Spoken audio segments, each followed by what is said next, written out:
So, this is exciting. I found what I'm pretty sure is a big piece of the puzzle surrounding January 6th. Brace yourself. It has to do with Mel Gibson and a brilliant scholar named Kristen Dumais and this crazy thing she calls Christian warrior masculinity. But before we get into that, I need to tell you how this all started, which takes us back to my old high school teacher, Merj, who you met in episode 1. Remember him? The guy with the brushy mustache and the one-armed push-ups? The one who taught me about the Nazis? I tracked him down a few weeks ago. I hadn't seen him in 30 years. I didn't even know if he was alive. But I've been thinking about him a lot since January 6th. Despite all the experts I've spoken to since I started this investigation, it was Merj's voice that lived on in my head. The hours he'd spent at the blackboard, his voice booming as he explained the events that led to Hitler's Germany. Merj brought the relationship between propaganda and violence to life in a way that I could feel in my bones. I wanted to hear what he thought about the march on the Capitol. Why did it turn violent? A lot of people who were arrested for assault that day were just regular folks. No history of violence. What made them start attacking the police with flagpoles and bricks? Break down the doors of the Capitol building, smash the windows, and trample a woman to death? And what role did Donald Trump's propaganda play in that violence?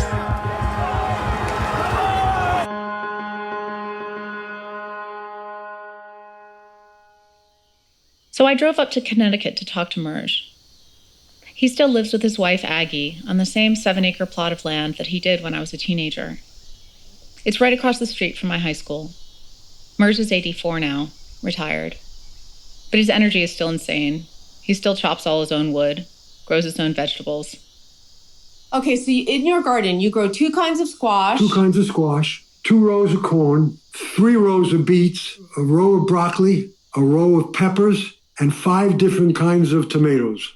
And you grow all that right there? Yeah. And then how? When do you do that? When do you have time to do that? I have a woman who sits with Aggie 3 hours on Monday, 3 hours on Wednesday, 2 hours on Friday. Aggie has advanced Parkinson's. Merj has been her main caretaker for the last 25 years. And that's enough? And I rush out there. Well, it's not enough, but I rush out there. And you grow flowers too, huh? You grow these things? Yeah, the zinnias. I love beautiful zinnias. Zinnias, yeah. I love zinnias. Yep, me too. And you used to have livestock too, right? Well, for 40 years, I raised pigs and butchered my own under a tree outside. Wow. I never liked the fact that we had to shoot the monsters, but I love eating pig. There you go. Okay. I did pigs for 40 years. Yeah. Wow. And I did sheep for 40 years. Wow. Yeah. And chickens or no? No? I did chickens for a while, but then they became free-range chickens. And it seemed that they would always come up to the front porch and shit on the front porch. And Mama was not pleased with that, so we got rid of the chicken. Gotcha. Okay. Merj grew up in New York City. His parents were immigrants.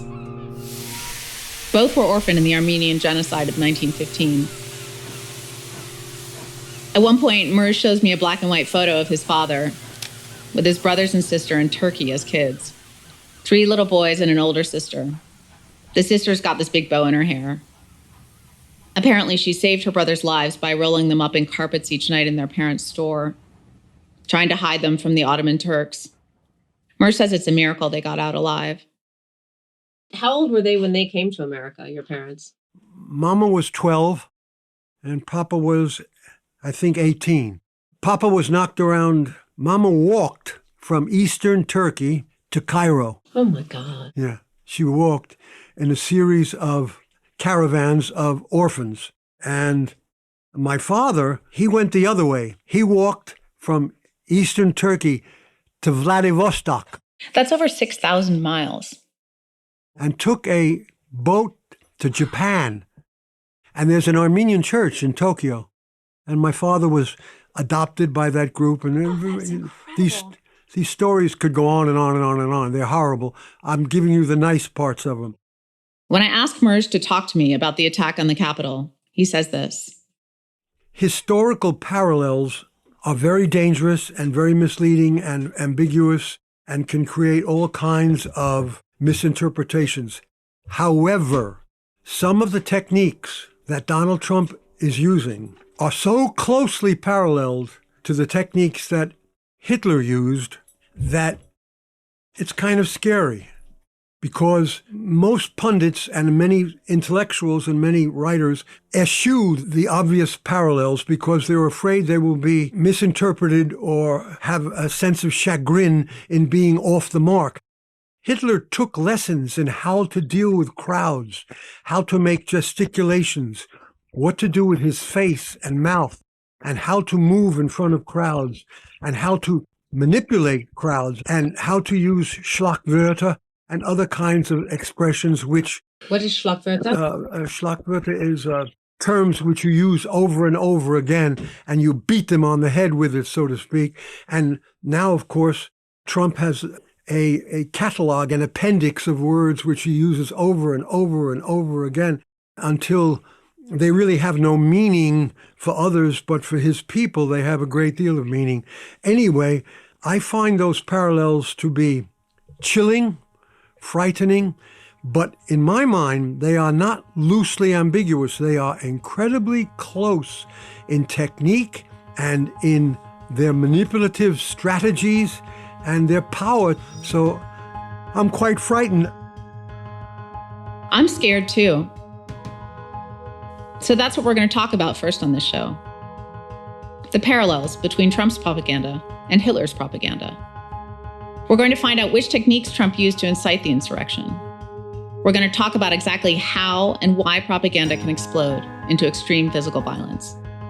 And we're going to talk about the roughly 30 million evangelicals who see themselves as warriors in Trump's battle to save Christian America. I'm Kim Cutter, and this is The Control Variable. Episode 3, Beautiful People.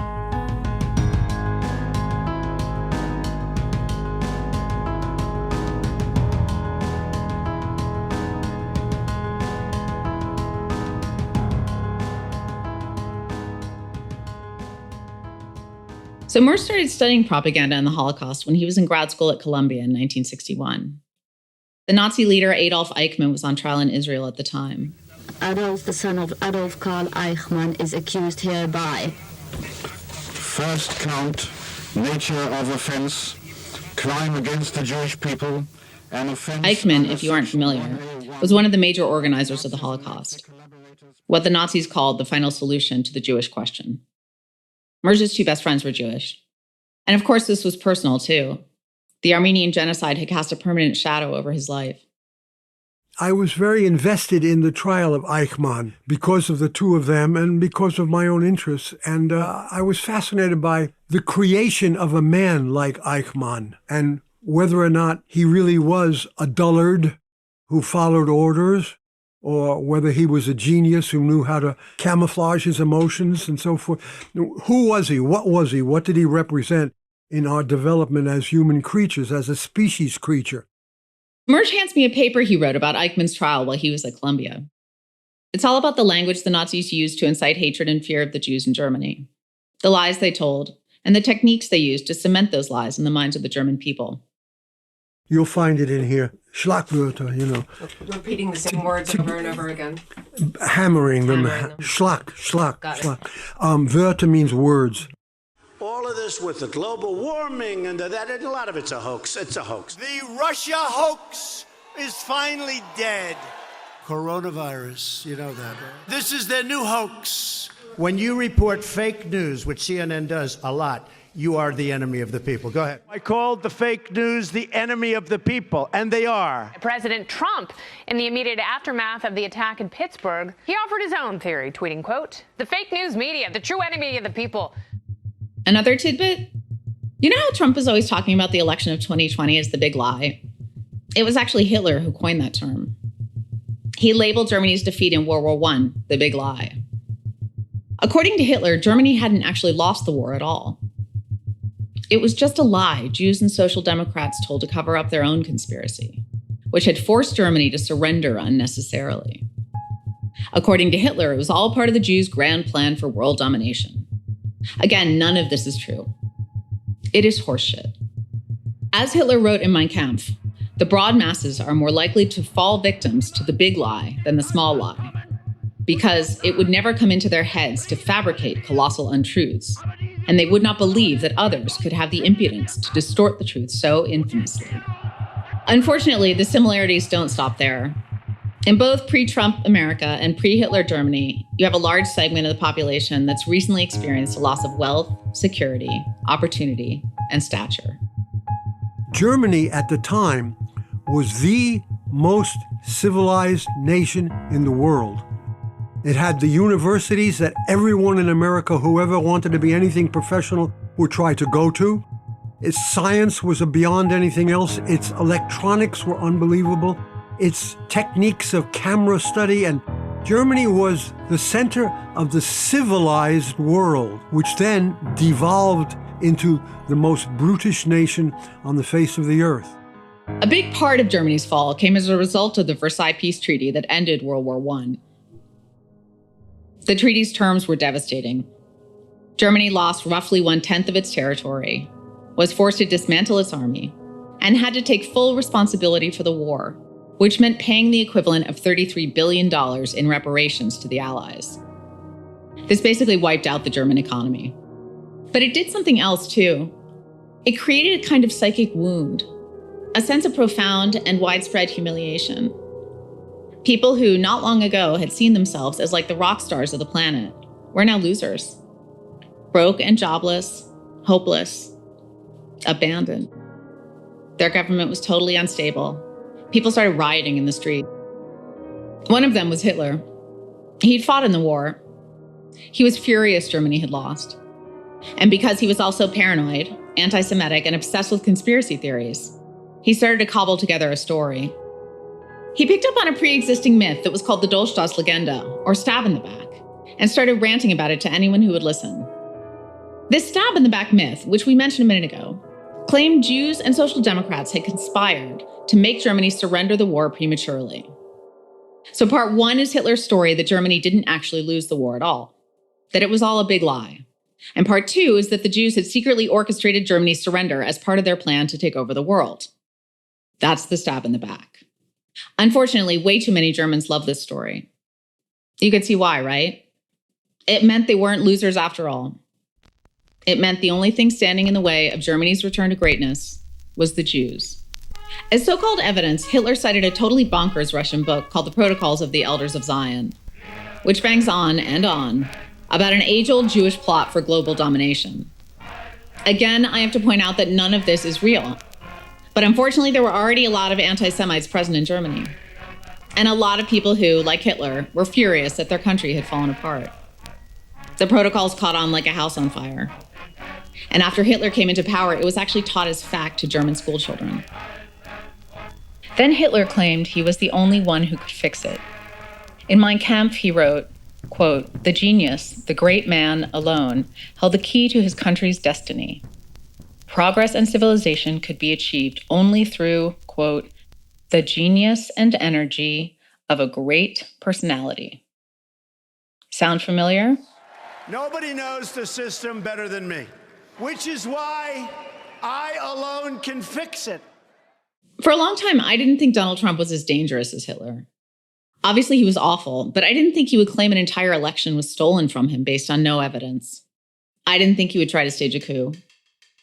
And if you're still wondering whether it really was a coup that Trump tried to incite on January 6th, ask yourself why he sued to block the House Investigative Committee from reviewing 750 pages of documents, including records of emails, phone calls, and speech drafts from that day.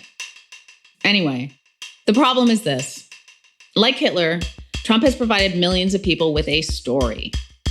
He says their country has been wrongfully stolen from them by liberal elites and illegal immigrants. Then he tells them that he's going to get it all back, to make America great again. That he, Donald Trump, is the only one who can do it, and that anyone who disagrees is a liar and a thief. Has Trump studied Hitler? Probably not.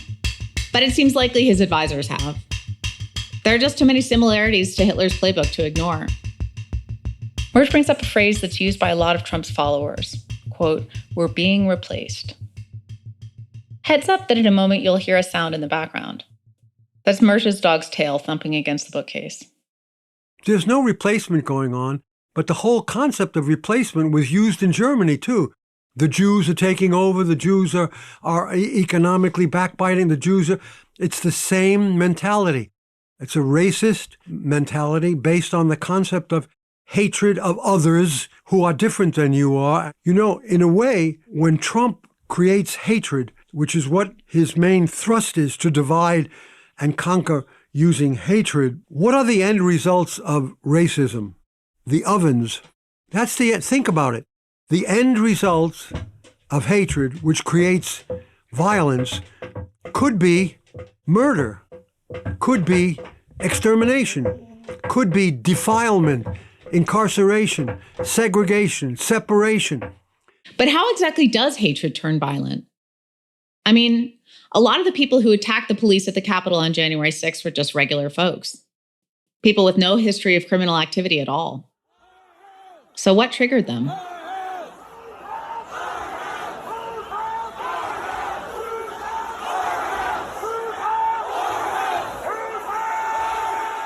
And it's incredibly interesting to see that first-hand on-site footage and the reflections of people who are involved in the invasion of Capitol Hill.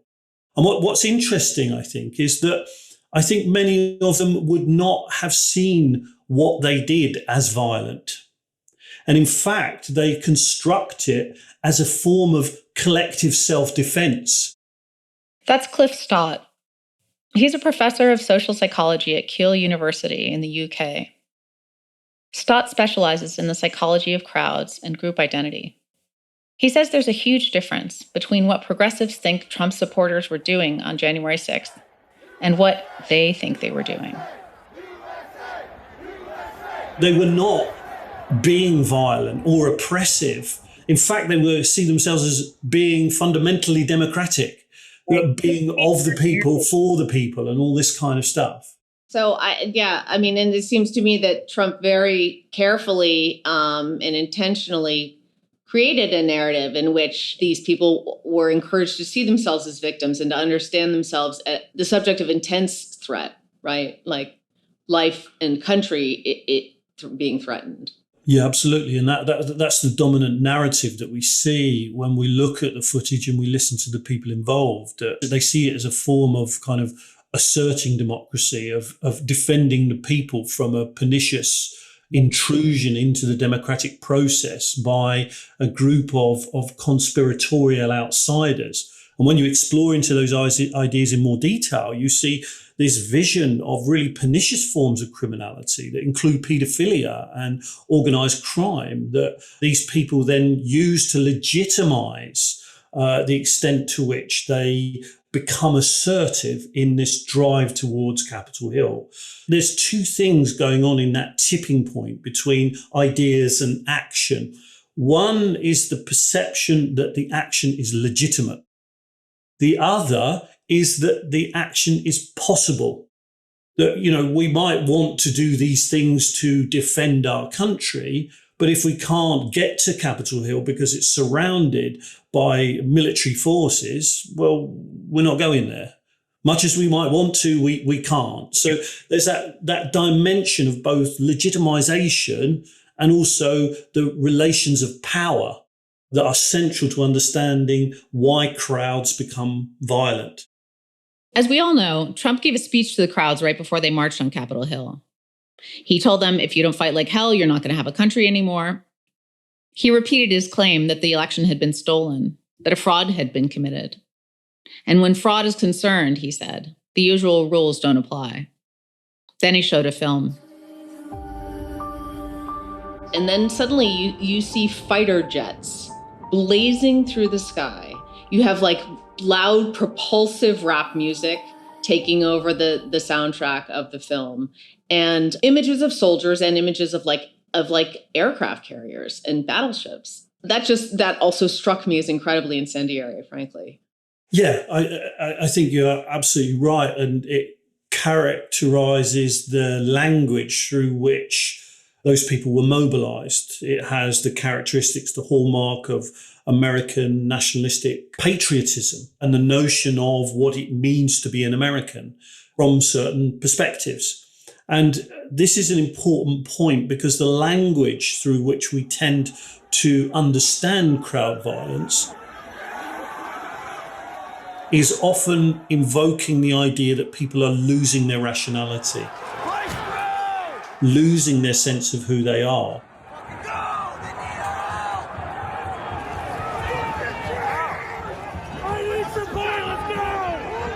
So, for example, you yourself used the term incendiary there.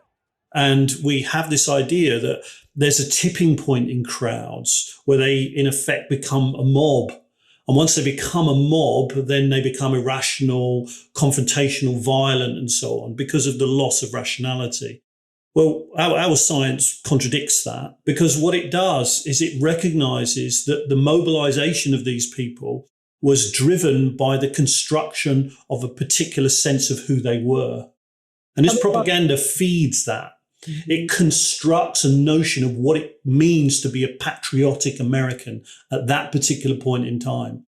And again, the important point to recognize is that identity itself is not just a theory of who we are, it's also a theory of who they are, who we are mobilizing against.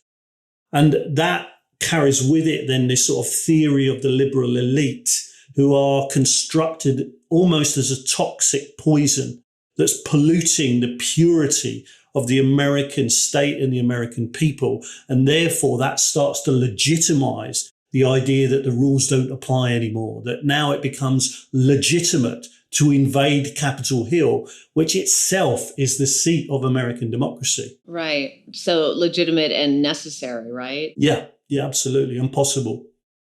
At this point, Stott, like every other expert I speak to these days, brings up the Nazis. Side note, Nazi is short for Nationalsozialismus in German, or National Socialism. National Socialism mobilizes itself of the disenfranchisement of the working class, but it does it through invoking a certain notion of ethnic identity built around racial purity and the idea that the other that is infecting our society is doing so racially and biologically. Now, those tropes are quite close to the surface in Trumpism, right? Yeah. They're not there, they're not explicit, but they are the same kind of tropes that are invoked within this way of mobilizing public consciousness among the working class. There's also, as you point out, tropes of Christian evangelicalism, because, in American context, the political dynamics are very much built around the church and Christianity and the fellowships that are made possible to people through those organizational structures that feed into how to do politics in America. The more I looked into the propaganda surrounding January 6th, the more I learned how many Christian evangelicals were there that day. So what was up with the flags that read guns, God, and Trump? The big Jesus 2020 banner. The sign that read, Jesus is my savior, Trump is my president. Seeing those things, I couldn't help wondering exactly what sort of evangelicals we were dealing with. Were they just a radical fringe group? Just a scattering of extremist weirdos? Or did they maybe represent something larger?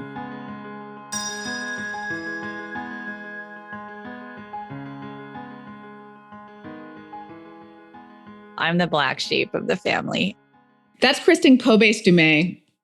She's the author of a book called Jesus and John Wayne, How White Evangelicals Corrupted a Faith and Fractured a Nation. Jesus and John Wayne is essentially a history of white evangelical masculinity and militarism over the last half century or so.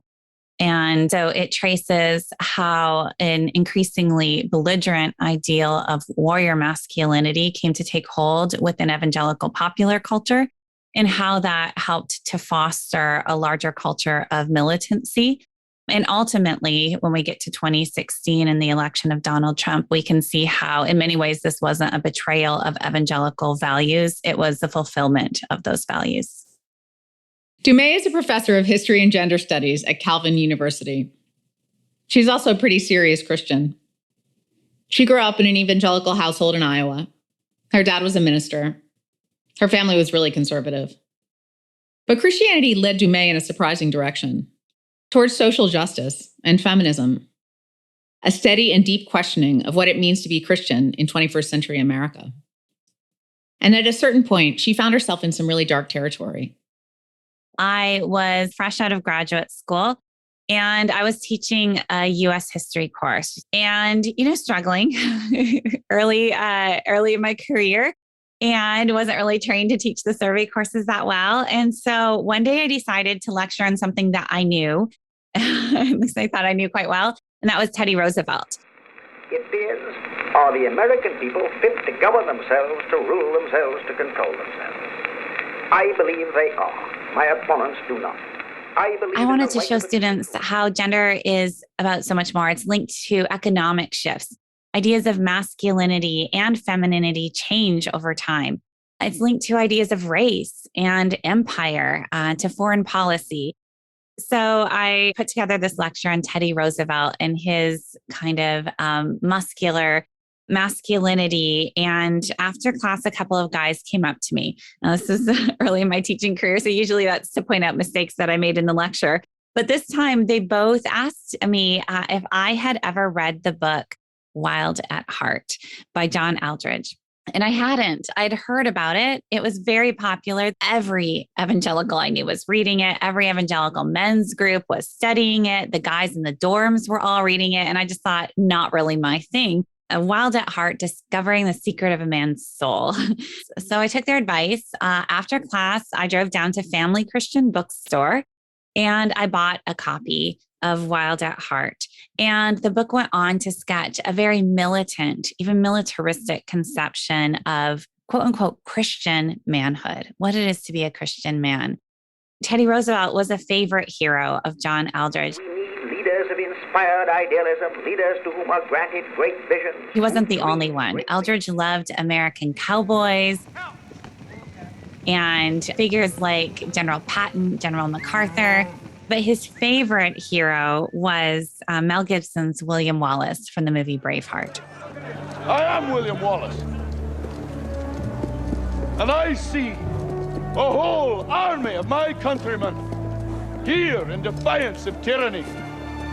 Told you we'd get to Mel Gibson eventually. And this struck me as really interesting. First of all, for a book on Christian manhood, I was struck by how little biblical exegesis there was here. There weren't a lot of Bible verses. They were kind of taken out of context. Instead, this model of Christian manhood was based largely on pop culture. And it went on to sketch this really, militant conception of what it is to be a Christian man. God is a warrior God, Eldredge wrote, and every man is made in his image. Every man has a battle to fight and a beauty to rescue. God designed men to be dangerous, says Eldredge. Simply look at the dreams and desires written in the heart of every boy. To be a hero, to be a warrior, to live a life of adventure and risk. I'm reading here from the description on Wild at Heart's promo page on Amazon. Sadly, it goes on, most men abandon those dreams and desires, aided by a Christianity that feels like nothing more than pressure to be, quote, a nice guy. It's no wonder, says Eldredge, that many men avoid church, and those who go are often passive and bored to death.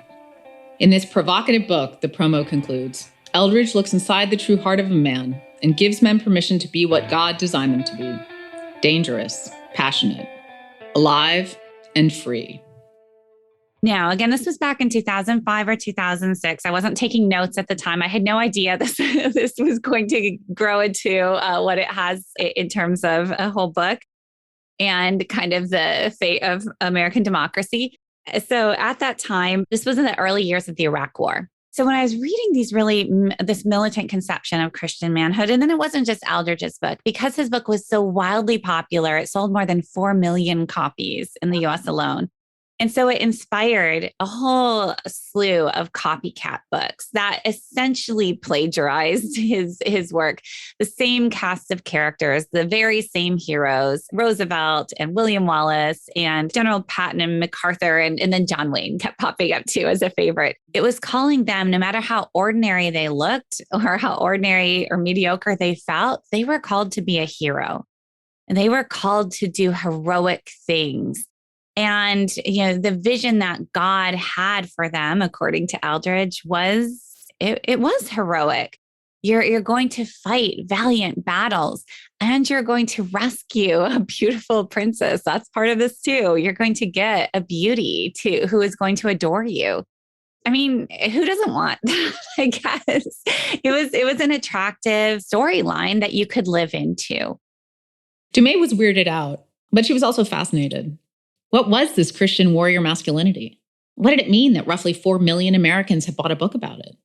What did it mean that so many men in her own community had adopted this violent ideal of a hero? These John Waynes and Bravehearts.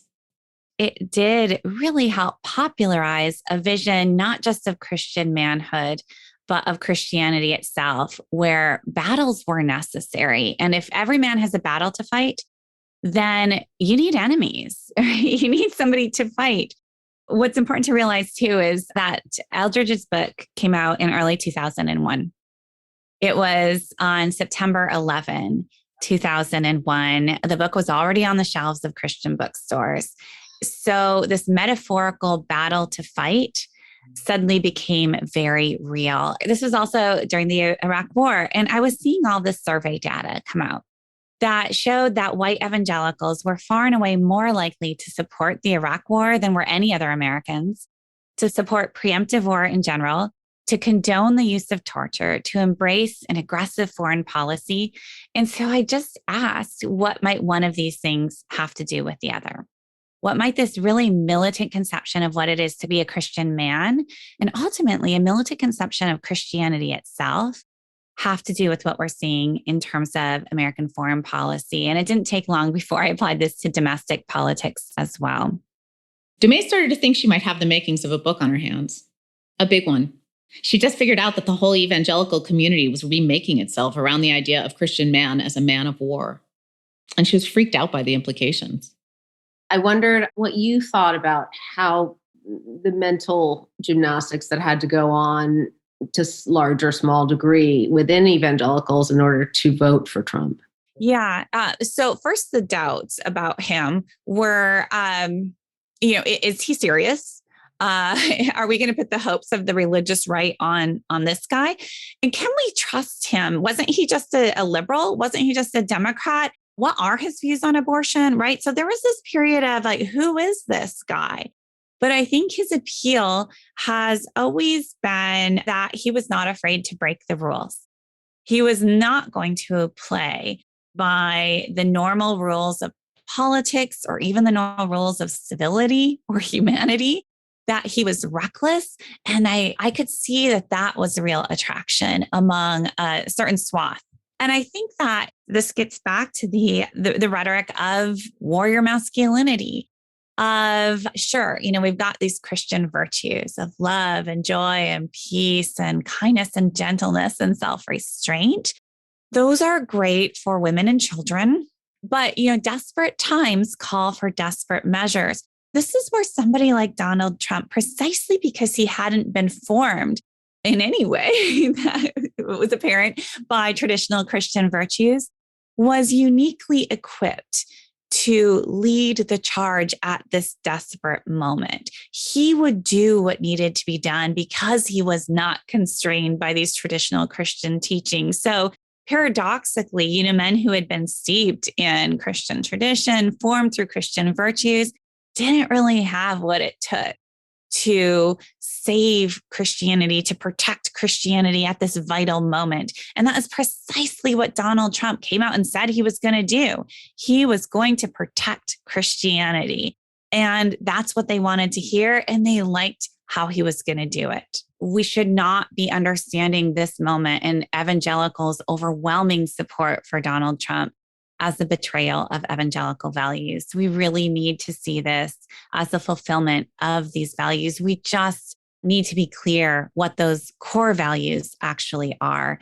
And we need to locate the assertion of white patriarchal authority at the heart of family values and understand this ideal of Christian manhood, of aggressive testosterone-fueled warrior masculinity, is at the heart of contemporary American evangelicalism and is shaping its politics. And once you have those pieces in place, none of this really comes as a surprise.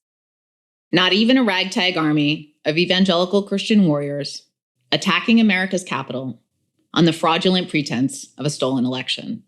On January 6th and in the days after, I was watching evangelical circles very closely, on social media, listening in to conversations of people that I know, people I don't know. So there's the popularity of the belief of the election being stolen.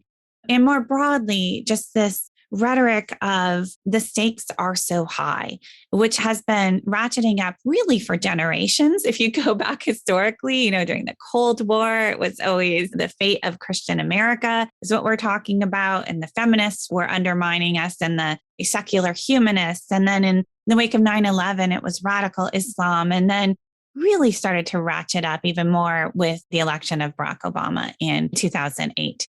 And that's when you can really see the elevation of Christianity is at stake, Christian America is at stake. At the same time, we have demographic declines of white Christians becoming more prominent part of the news, and evangelicals are paying attention. And you have the sea change around LGBTQ issues, coupled with evangelicals' increasing fear that they will not have the religious liberty necessary to protect their now apparently minority views. And so all of these things help ratchet up this atmosphere of fear. But what's important to realize here too is that this is not a kind of organically occurring fear. Time and again, it was actually evangelical leaders who were actively stoking fear in the hearts of their followers, because it was a very strategic thing to do for them. It helped them consolidate their own power. It was a very effective strategy for fundraising, both within religious organizations and political organizations, so in the religious right as well. Once I saw that pattern, a lot of the last half century of evangelical history clicked into place. And we really have to, in many cases, flip the script. The evangelical militancy isn't a response to these fears, but that militancy requires the continual stoking of these fears. If you're skeptical about how widespread these notions of weaponized warrior masculinity are in the evangelical Christian community, come peer with me for a second into the world of evangelical consumer culture. We're talking about things like Christian radio, Christian television, contemporary Christian music, and this vast evangelical publishing industry of books that are selling millions of copies a year, books that are largely invisible to people outside of these spaces. In fact, this whole consumer culture is largely invisible to people who are not in these spaces. It's this consumer culture that really does shape evangelical values, religious values, and political and cultural values. To me, this explains so much about the crowds that I saw on January 6th. Not everyone there was a violent evangelical Christian warrior, but all the evangelicals there were part of a larger community that subscribes to this ideal of Christian warrior masculinity. The idea that a Christian American man's deepest dream, his God-given right and desire, is to be a hero with a gun, a flag, a cross, and a really hot babe to rescue at the end. All that stuff is woven into their core idea of manhood, their deepest sense of who they are. Take it away, and what's left?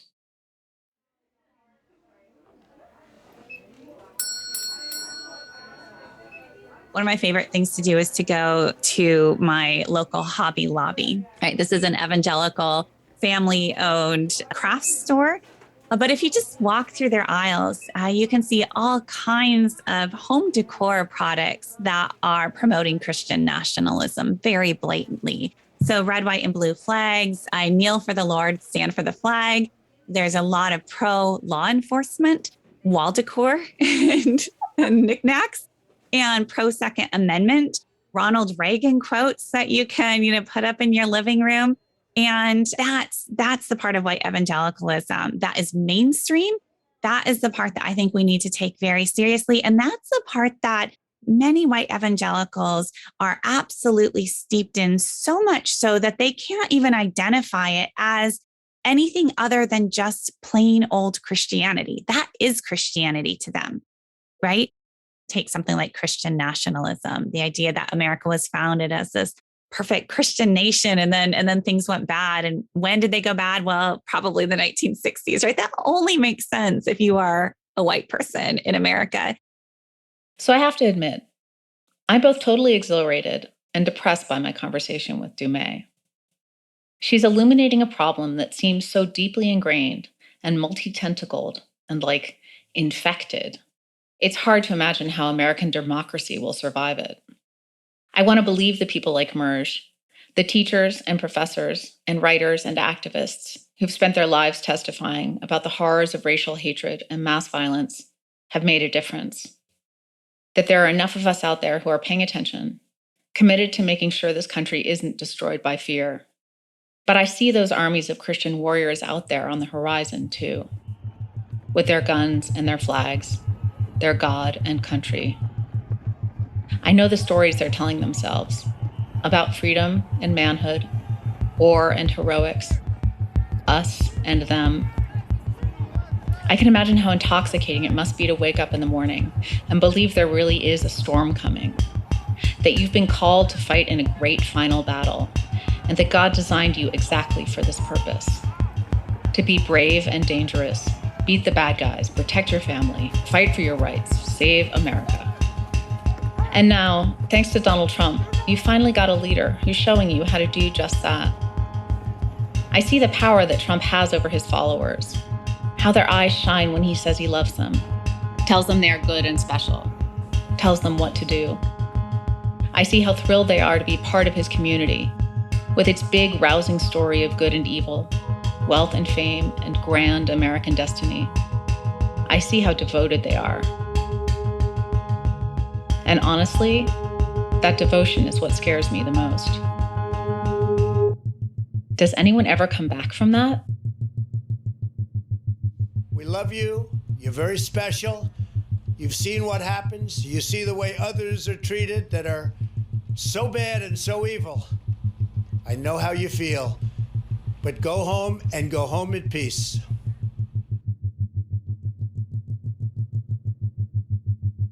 Next episode, we're going to talk about cults. Specifically, we're going to investigate how the cult of QAnon played into the events of January 6th, and what, if anything, could be done about all these brainwashed believers. As cult deprogrammer Steve Hassan says, I've encountered so many great, educated, functional people who were brainwashed. The issue is how to get them back to who they were before they got sucked into this rabbit hole.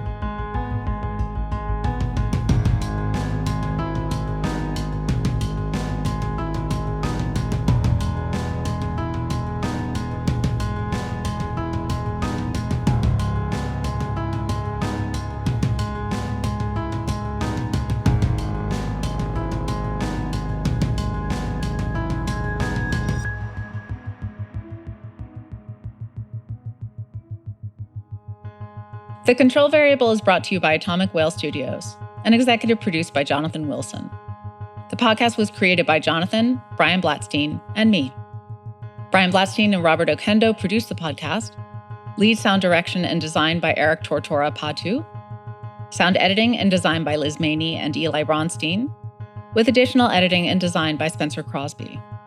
Fact-checking and research by Pamela Vu, and script editing by Samantha Story. Additional research for the show was provided by Dana Lane and Reagan Eckley. Jessica Klepak is the creative supervisor, with graphic and website design supported by Emma Waters and Jennifer Von Glahn. Original music was composed and performed by Dan White. The Control Variable is managed by Sean Madison. Finally, I'm your writer and host, Kim Cutter. A very special thanks to everyone who made our show possible.